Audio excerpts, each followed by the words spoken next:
The afternoon was far advanced. The sun had already set behind the mountains, and the air was cooling rapidly. Lyra had to move. She had to find somewhere to stay.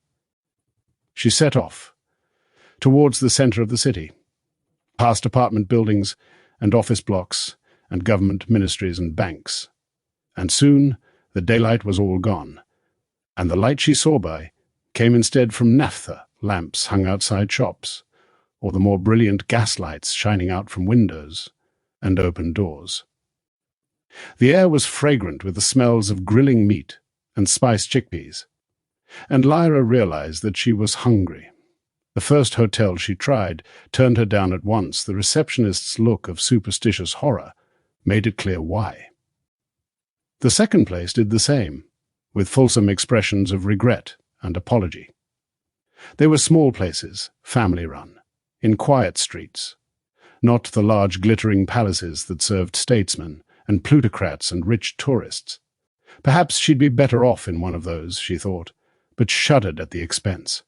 The third place she tried was more welcoming, simply by being less interested. The young woman at the desk was perfectly indifferent as Lyra signed the register and took her room key, and turned back to her photo magazine at once. Only her dog Damon seemed concerned, and whined softly and hid behind her chair as Lyra passed. The room was small and shabby, and overheated, but the light worked, and the bed was clean, and there was a little balcony overlooking the street. Lyra found that she could sit on a chair half in the room and half on the balcony and see along the street in both directions. She locked the room and went out briefly, coming back with a greaseproof paper bag containing grilled meat and peppers and some bread, and with a bottle of luridly colored orange drink. She sat on the chair and ate and drank, finding little pleasure in the gristly meat and the sickly liquid, but thought grimly that at least she was keeping her strength up. The street below was narrow, but clean and well lit. On the side opposite her balcony was a cafe whose pavement tables were empty, but whose interior was crowded and bright. Shops to left and right sold hardware, or shoes, or newspapers and smoke leaf, or cheap clothes, or sweetmeats.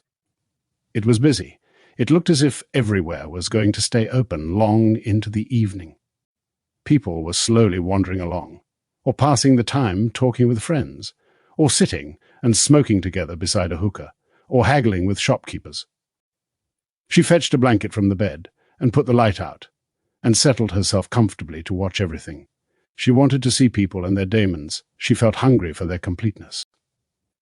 There was a stout man, short, bald, mustached, in a voluminous blue shirt, who had been standing in the doorway of his shop when Lyra began to watch, and who showed no sign of moving, except to step out of the way when a customer wanted to go past. His daemon was a monkey with a bag of peanuts and a loud, cheerful voice, who carried on a raucous dialogue with him, and with any of the friends who stopped to pass the time. There seemed to be plenty of them. Another fixture was a beggar, who sat on the pavement with a kind of lute on his lap, occasionally playing a mournful snatch of melody for a few bars before breaking off to call for alms. Another was a woman in a black headscarf, who was involved in a long discussion with two friends while their children squabbled and stole sweets from the stall behind them. Lyra watched. Their daemons observed the owner without seeming to, and prompted the children, who struck like snakes when he turned away for a second. Their mothers were quite aware of this, and accepted sweets from the children's hands without breaking off their conversation. Occasionally a couple of policemen, guns at their waists, helmets low over their eyes, strolled along, looking at everything. People avoided returning their stare. Their daemons, large and powerful dogs, stalked closely at their heels. Lyra thought about the princess's story. She wondered what the dancer's name had been, and if there was a picture of her anywhere in the archives of a Levantine newspaper. What was happening anyway when people fell in love? She'd heard enough about her friends' love affairs to know that daemons complicated the matter, but deepened it too when it worked. Some girls seemed to be attracted to this boy or that, only for their daemons to be indifferent or even hostile. Sometimes it was the other way round. The daemons passionately attracted, their people kept apart by dislike. And the princess's story had shown her yet another human possibility. Was it possible, though, as the old lady had said, for pretending to be in love to turn into actual love? She looked down at the street again, huddling the blanket up around her shoulders. The stout man in the blue shirt was now smoking a cheroot, passing it up to the monkey daemon on his shoulder, and talking volubly to two other men whose daemons were sharing a bag of nuts between them, cracking the shells in their teeth, and throwing them into the gutter.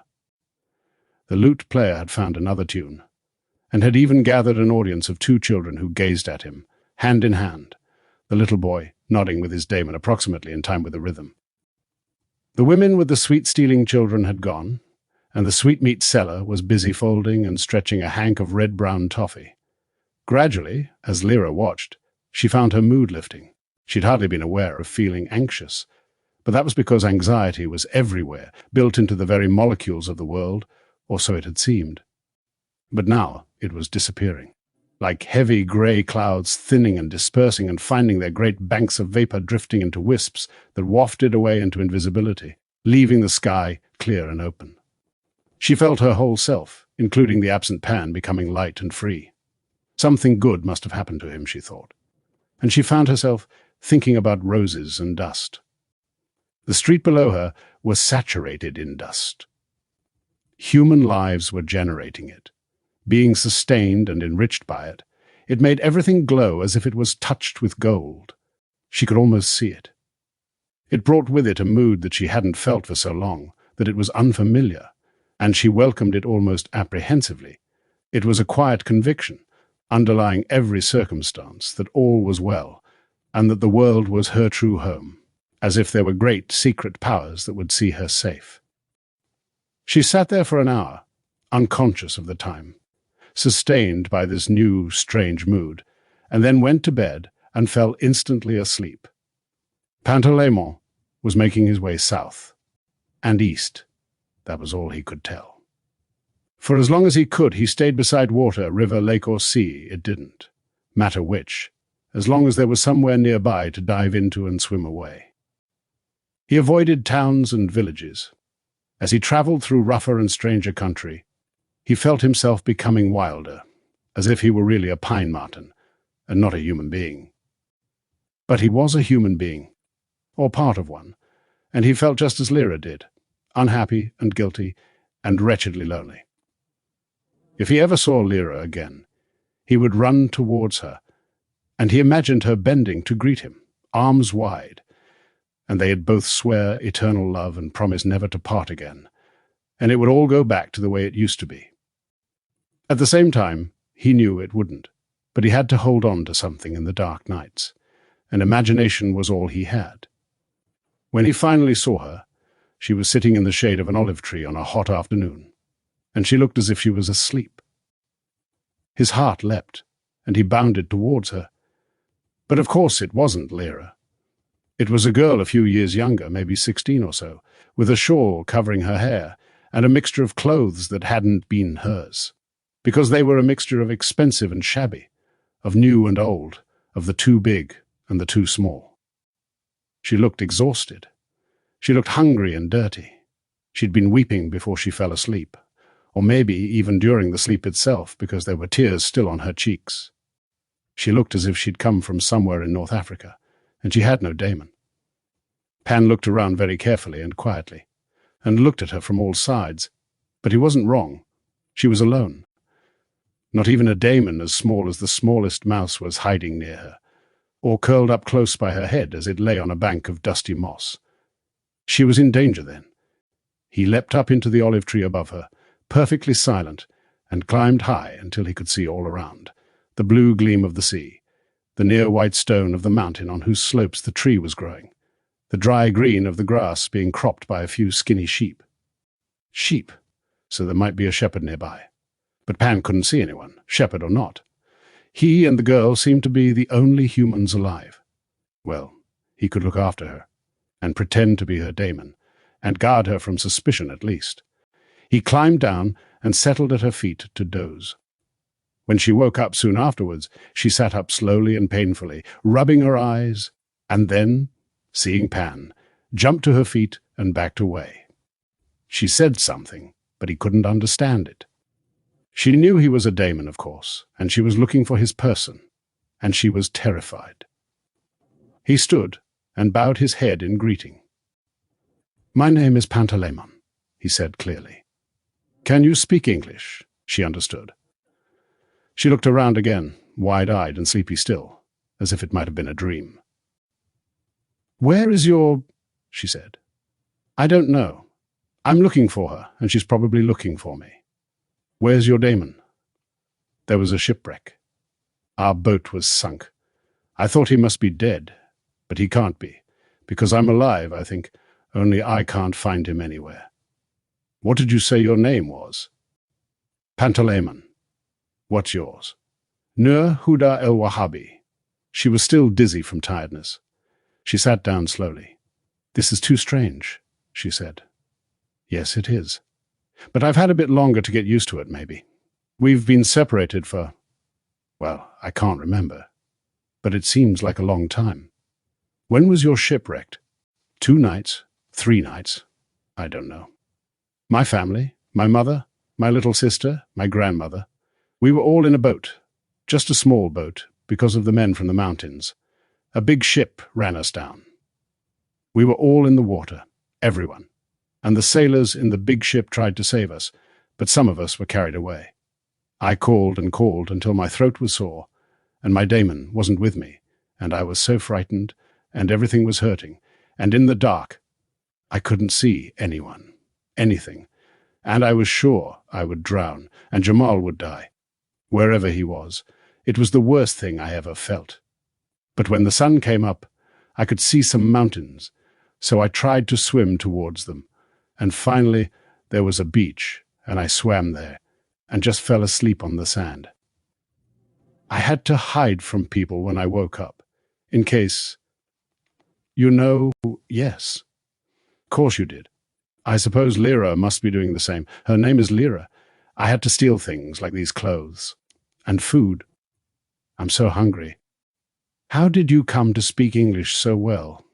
My father is a diplomat. We lived in London for a while when I was younger. Then he was sent to Baghdad. We were safe until the men from the mountains came.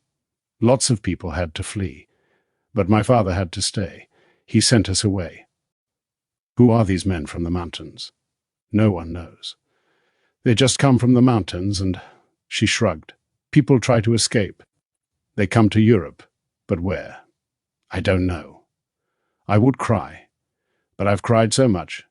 I haven't got any tears left.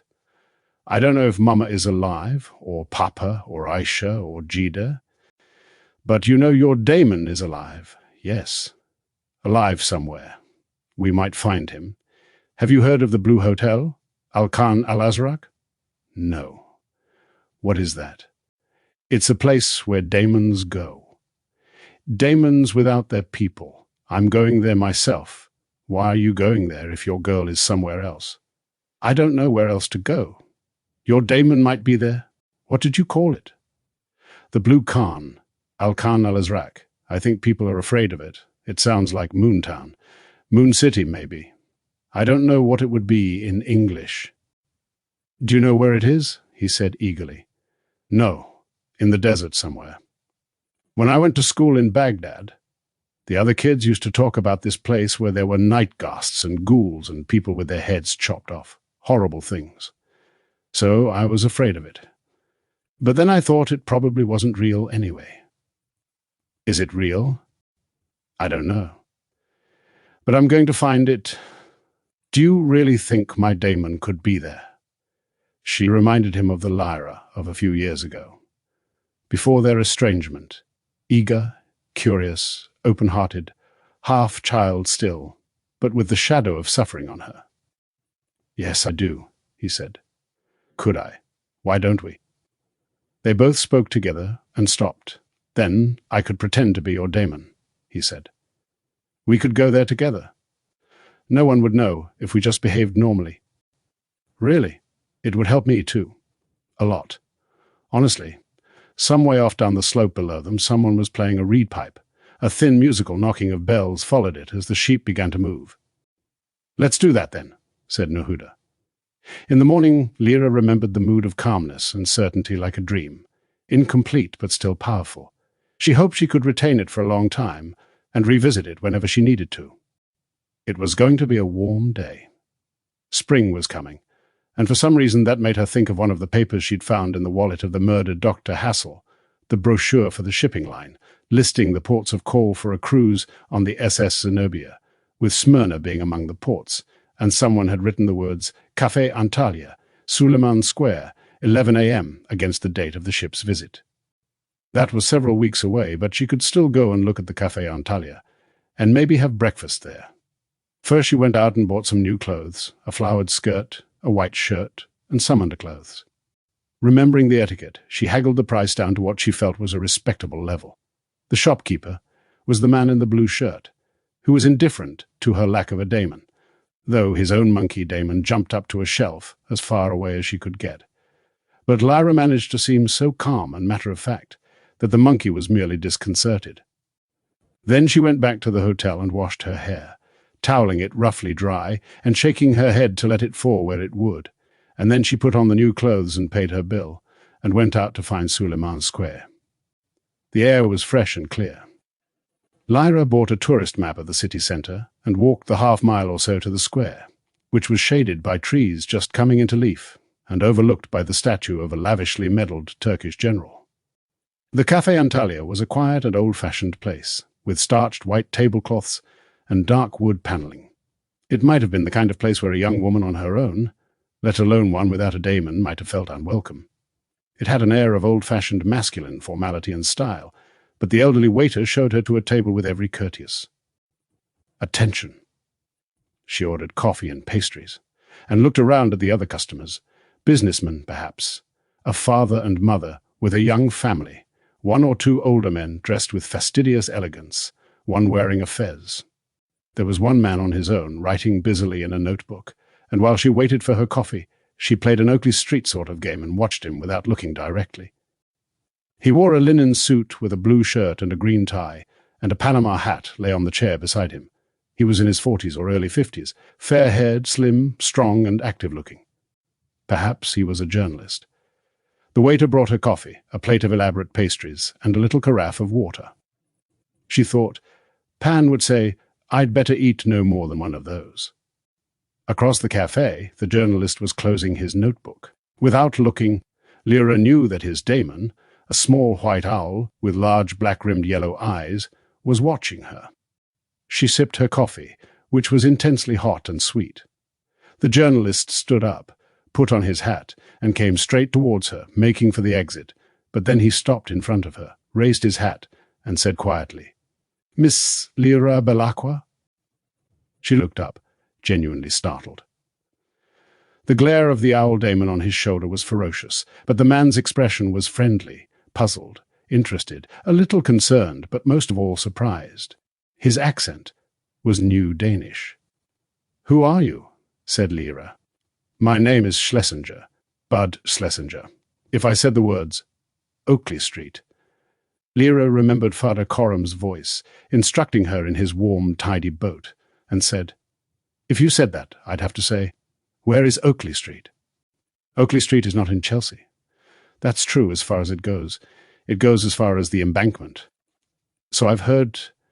Mr. Schlesinger, what on earth is going on? They had been speaking very quietly. May I join you for a moment? He said. Please do. His manner was free, informal, friendly. He was possibly even more taken aback by this encounter than she was. What? How? They both spoke at the same time, and were both still too surprised to laugh. You first, she said. Is it Belacqua or Silvertongue? It was Belacqua.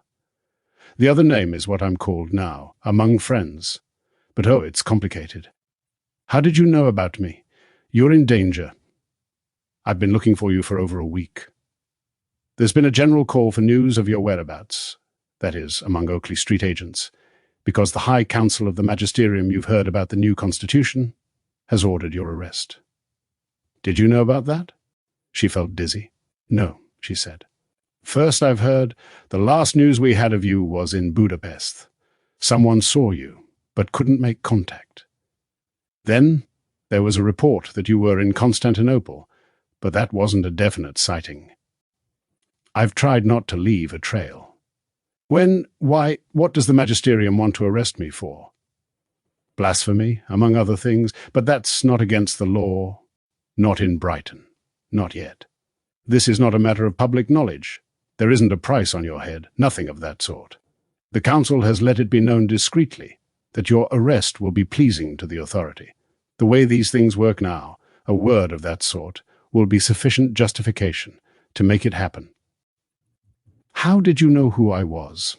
He produced a pocketbook and took out a printed photogram. It showed an enlargement of Lyra's face, taken from the matriculation photogram Lyra and her contemporaries had posed for in their first term at St. Sophia's. There are hundreds of copies of this in circulation, he said, with the name Belacqua. I was kind of on the lookout, not because I expected you to come through Smyrna, but because I know Malcolm Polstead. You know Malcolm? She said. How? I did my doctorate in Oxford, I guess 20 years ago. It was around the time of the Great Flood. That's when I first met him, but of course he was just a kid then. Do you know where he is, right now? No, I don't. But he wrote me a short while ago enclosing a letter for you, under the name Silvertongue. The letter's in the safe in my apartment. He said to look out for you. A letter? Is your apartment nearby? Not far. We'll go get it in a minute. Apparently Malcolm's on his way east. There's some big operation going on involving Central Asia. That's all he said. And we've heard something on the same lines from local eyes and ears. Yes. I think I know what that's about. It involves a desert in Sinkiang, near Lop Nor, a place where daemons can't go. Schlesinger's daemon spoke. Tungusk, she said. Like that, said Lyra, but further south. Tungusk, where the witches go, said Schlesinger. Yes, but not that. Like it, but somewhere else. I can't help noticing, he said. No. No one can help noticing. I'm sorry. Don't be sorry. It's relevant. I can do what the witches do and separate from my daemon. But then he disappeared. My daemon. And before I do anything else, I have to find him. So I'm going to a place called the Blue Hotel, or sometimes the City of the Moon, Madinat al-Qamar. There's something familiar about that name. What is that place? Oh, a story. Maybe just a traveler's tale. They say there's a ruined city there that's inhabited by daemons. It might be nonsense. But I've got to try. Oh, be careful, said the owl daemon. I don't know, maybe they're ghosts and not daemons. I don't even know where it is, exactly. She pushed the plate of pastries towards him, and he took one. Mr. Schlesinger, she went on, if you wanted to travel on the Silk Road to Sinkiang, to Lop Nor, how would you go about it? You specifically want to go that way, rather than, say, by rail to Muscovy and then through Siberia? Yes, I want to go that way. Because I think on the road I'd be able to hear a lot of news, gossip, stories, information. You're right about that. Well, your best bet is Aleppo. That's the western terminus, if I can put it like that, for one of the main routes. Join a caravan there and go as far as they'll take you. I can tell you the man to see. Who's that? His name is Mustafa Bey. The B is a courtesy title. He's a merchant. He doesn't travel much himself anymore, but he has interests in many. Ventures, caravans, cities, factories, enterprises the whole length of the Silk Road. It's not one road, but I guess you knew that. It's a whole bundle of trails and roadways and tracks. Some go south round a desert or a mountain range. Some go further north. Depends on what the caravan master decides. And if I went to see this man Mustafa Bey, would he be suspicious of me? Of the way I am? I don't think so. I don't know him very well, but I think he's interested almost entirely in profit. If you want to travel with one of his caravans, just show him you can pay. Where can I find him? Is he well known there? Very well known. The best place to find him is in a cafe called Marletto's. He's there every morning. Thank you. I'll remember that. Do you know why I came to this cafe today? No. Why? Lyra told him about the shipping brochure and the annotation marking the appointment in that very cafe. It was found on the body of a man who just arrived in Oxford from Tashbulak, the place Oakley Street is interested in. He was a botanist working with roses. We think that was why he was killed. But we've got no idea who was going to keep this appointment, him or someone else, or both. Schlesinger wrote a note in his diary. "I'll make sure to be here on that date," he said. "Mr. Schlesinger, do you work full-time for Oakley Street?" "No, I'm a diplomat, but I'm bound to Oakley Street by old ties of friendship, besides actually believing in what they stand for. Smyrna is a kind of a crossroads. There are always things to watch, or people to keep an eye on, and once in a while, something to do. Now, tell me what Oakley Street knows about your present situation. Do they know where you are? Do they know about your plan to visit this blue hotel, if it exists?" She thought for a few moments. "I don't know. There's a man called Coram van Texel, Egyptian from the Fens, a retired Oakley Street agent. Who knows, he's an old friend and he can be trusted. But, in the light of day, I'm not sure about the Blue Hotel anyway. It all sounds so improbable. Secret Commonwealth business." She used the phrase to see whether he'd heard it before, but he merely looked puzzled. "Now you've told me, I have to pass it on," he said. "I understand that. What's the best way of getting to Aleppo?" "There's a good train service twice a week. One leaves tomorrow, I think. Listen, Miss Silvertongue, I really am anxious about your safety. You look too much like this picture. You ever thought of a disguise?" "No," she said. "I thought not having a daemon might be a sort of disguise. People don't like looking at me, because they're frightened or disgusted. They look away. I've been getting used to that. Trying to be inconspicuous, or invisible like the witches. It works some of the time. Can I make a suggestion?" "Of course." "What?" "My wife used to be on the stage. She's done this before a few times. Changing someone's look. Nothing drastic. Just a few details to help people's eyes see someone different from you. Would you come to my apartment with me now and let her help you? We'll pick up Malcolm's letter at the same time. Is she at home now?" "She's a journalist. She's working at home today." "Well," Lyra said, "I think that might be a good idea. Why did she trust this Bud Schlesinger? He knew about Oakley Street, and about Malcolm heading this way too, but an enemy might know those things and use them to trap her. It was partly her mood. The morning was sparkling. Things were intensely themselves. Even the Turkish general on the stone plinth had a roguish light in his eye. She felt she could trust the world. So 20 minutes later she stepped out of the shuddering, creaking, ancient elevator in Schlesinger's apartment building and waited as he opened the door. "Excuse the lack of domestic airs and graces," he said. It was certainly a place of colour. On every wall hung rugs and other textiles. There were dozens of paintings and several walls of bookshelves. Schlesinger's wife, Anita, was colourful too. Slender and dark-haired and dressed in a scarlet smock and Persian slippers. Her daemon was a squirrel. As Schlesinger explained the circumstances, she examined Lyra curiously, but it was a professional curiosity, full of life and understanding. Lyra sat on a large sofa and tried not to feel self-conscious. "Right," said Anita Schlesinger. She too was New Danish, her accent a little less marked than her husband's. "Now, Lyra, I'm going to suggest 3 things. One is simple. You wear a pair of spectacles.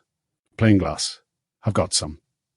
The second thing is to cut your hair much shorter. And the third thing is to dye it. How do you feel about that?" "Intrigued," said Lyra carefully. "Would those things make a big difference? You're not trying to fool your friends, or anyone who knows you well. It won't do that. What you're trying to do is make someone who's got a picture in his mind of a blondish girl, without glasses, not look at you twice. They'll be looking for someone who doesn't look like you. It's superficial, but superficial is the level most interactions work at. Do they know you haven't got your daemon with you? I'm not sure about that, because that's a pretty big giveaway. I know, but I've tried to make myself invisible. Hey, I'd love to do that. You must tell me how. But first, can I cut your hair?" "Yes, and dye it. I can understand the reason. All you said makes sense. Thank you." Bud brought Lyra the letter from Malcolm, and then he had to leave. He shook Lyra's hand and said, "Seriously, you're in real danger. Don't forget that. It might be safer to stay in Smyrna till Mal gets here. We could keep you out of sight." Thank you. I'll think hard about that. Lyra was burning to read the letter, but she put it away for now and focused on Anita, who was keen to hear about the witches and their way of becoming invisible.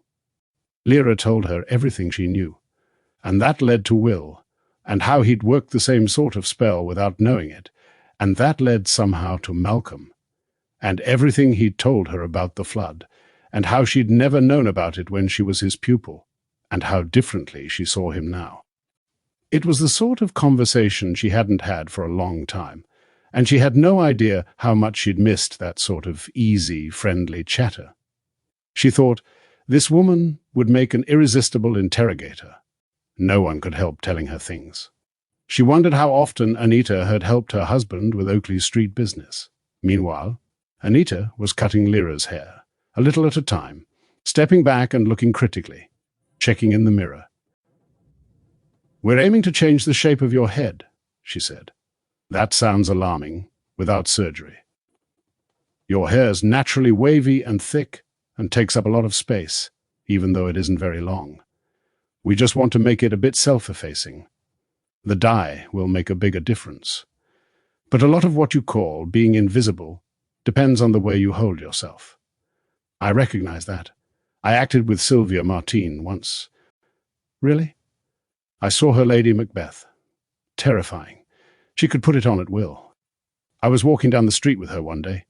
We'd just been rehearsing, and it was a normal sort of busy city street, people going past, not noticing anything. And she said, you know her name was really Eileen Butler. She said, 'Let's call Sylvia.' I didn't know what she meant.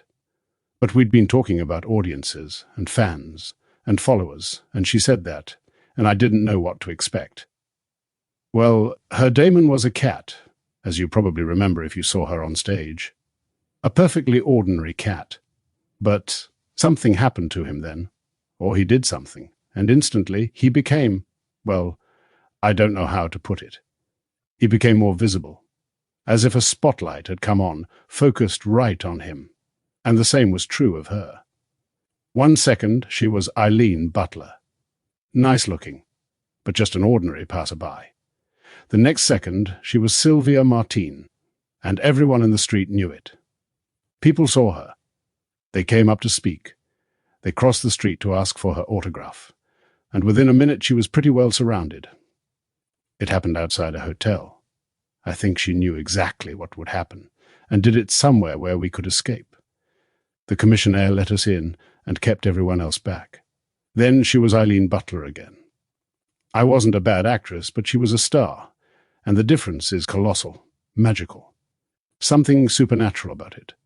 I was too shy to ask how she did it, becoming Sylvia in that way, but her daemon had something to do with it. He said very little. He just, I don't know, became more visible. Extraordinary. I believe it, said Lyra. I believe every word of it. I wonder if you can learn to do it, or whether it's only possible for a few people. I don't know. But I've often thought it would be dreadful to have that sort of power, and not be able to turn it off. Sylvia could manage it. She was full of good sense. But in the case of someone vain or silly, it would drive them mad in the end. Make them a monster. Well, I can think of a few stars like that. I want to do just the reverse. Can I see what it looks like now? Anita stood aside, and Lyra looked in the mirror. Her hair had never been so short. She liked it, liked the lightness, liked the air it gave her of being alert and bird-like. We've only just started, said Anita. Wait till you see it dyed. What color do you suggest? Well, dark, not hard black. That wouldn't go with your general coloring. A darkish chestnut brown, Lyra submitted willingly. In all her life, it had never occurred to her to have her hair colored. It was curious to find herself in the hands of someone so good at this whole business, so interested in it, so knowledgeable. After applying the dye, Anita made some lunch, just bread and cheese and dates and coffee, and told Lyra about her journalistic work. She was currently writing a piece for an English-language paper in Constantinople about the state of the Turkish theatre. Journalism sometimes overlapped with her husband's diplomatic work, and she'd seen something of the crisis in the world of rose gardens and precious oils and perfumery. She told Lyra about the numbers of gardens she knew about that had been destroyed, and of the merchants who dealt in those goods and who'd seen their factories and warehouses burned down. "It's happening much farther east as well," she said, "as far as Kazakhstan, apparently. A kind of mania." Lyra told her about her friend Miriam, whose father had gone bankrupt. "That was when I first heard about it. Only a few weeks ago. It feels like a lifetime." "Am I really going to be a brunette? Miriam wouldn't recognize me. She always wanted me to do more with my hair and so forth." "Well, let's look," said Anita. They rinsed out the dye, washed her hair, and then Lyra sat impatiently as Anita dried it. "I think that's worked very well," she said. "Let me just—" She ran her fingers through Lyra's hair, settled it slightly differently, and stood back. "A success," she said. "Show me. Where's the mirror?" It was a new face that looked back at her. Lyra's main thought, almost her only thought, was would Pan like this? But at the back of her mind was another. As soon as Olivier Bonneville finds me again with the alethiometer, he'll know I look like this, and then so will the magisterium. "Haven't quite finished yet," said Anita. "Put these on—" It was a pair of horn-rimmed spectacles. Now Lyra was a different person altogether. "You'll have to go on doing all that witch stuff about being invisible," Anita reminded her. "That won't change. Dowdy. You need to be dowdy. Dull. Low-powered. You need dull clothes, not bright colors. And I'll tell you something else," she added, brushing Lyra's new hair. "You'll have to hold yourself differently. You've naturally got a springy, active way of moving. Think yourself heavy. Slow." Then her daemon spoke. He'd been watching all this, saying little, occasionally nodding with approval, but now he perched on the back of a chair and said directly, "Make your body heavy and slow, but don't forget what your mind's doing. You need to look like someone who's suffering from a depression of the spirits, because that makes people turn away. They don't like looking at suffering. But it's very easy to become depressed by mimicking it. Don't fall into that trap. Your daemon would tell you that, if he was here. Your body affects your mind. You need to act, not be—" "That's it," said Anita. "That's your note from Telemachus." "It's a very good one," said Lyra. "Thank you. I'll do the reverse of what Eileen Butler did to become Sylvia Martin, but not in my mind." "And what are you going to do now?" said Anita. "Buy a railway ticket for Aleppo. Get some dowdy clothes. The Aleppo train leaves tomorrow. Where are you going to stay tonight?" "Not in the same hotel. I'll find another one. You certainly won't. You'll stay here tonight. Anyway, those glasses need adjusting. They keep sliding down your nose." "Are you sure? I mean, about me staying—" "Yes. I know Bud will want to hear more from you. Then thank you." The spectacles adjusted. Lyra went out in her new persona. She bought a dull brown skirt and as dowdy a sweater as she could find. She bought a ticket for the Aleppo train. And then she found a small cafe and ordered hot chocolate. When it was on the table in front of her, a mound of whipped cream slowly subsiding into the liquid, she looked at her name on the envelope in his clear hand. It wasn't one of the heavy college envelopes, but a flimsy one of coarse yellowing paper, and it bore a Bulgarian stamp. How absurd to find her hands shaking as she tore it open. "Dear Lyra, I wish you'd keep still so I could catch up with you.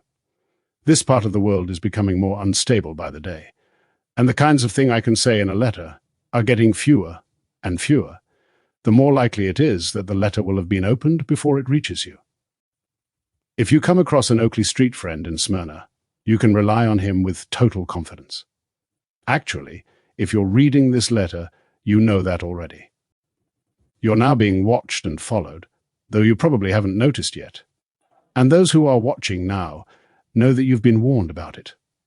I understand your reason for taking the route you've chosen, and why you want to travel through that particular region. I shall search for you there, if our paths don't cross beforehand. There's a lot I'd like to say to you, but nothing I want to share with the other eyes that may read this letter along the way. I've learnt a number of things I want to talk to you about, matters of philosophy not least. I want to hear about everything you've seen and felt. I hope with every fiber of my being that you're safe. Remember everything Coram told you and keep watchful. With the warmest of wishes, Malcolm. Lyra had seldom been so frustrated. All those general warnings. And yet he was right. She looked carefully at the envelope again, and saw that the flap had been stuck down twice, the second time not quite over the first. When she wrote back, which she'd do as soon as she had paper and a pen, she'd have to write in exactly the same terms to Malcolm. She read the letter through again twice, and then drank her cooling chocolatl and walked back to the Schlesingers' apartment. But before she even turned the corner, into the quiet street where their building stood, she heard the sound of sirens and the harsh engines of police cars or fire trucks, and she saw above the rooftops a plume of dirty smoke rising into the air. People were running. The engines and the sirens came closer. She went to the corner of the street and looked round. It was the Schlesingers' building, and it was ablaze.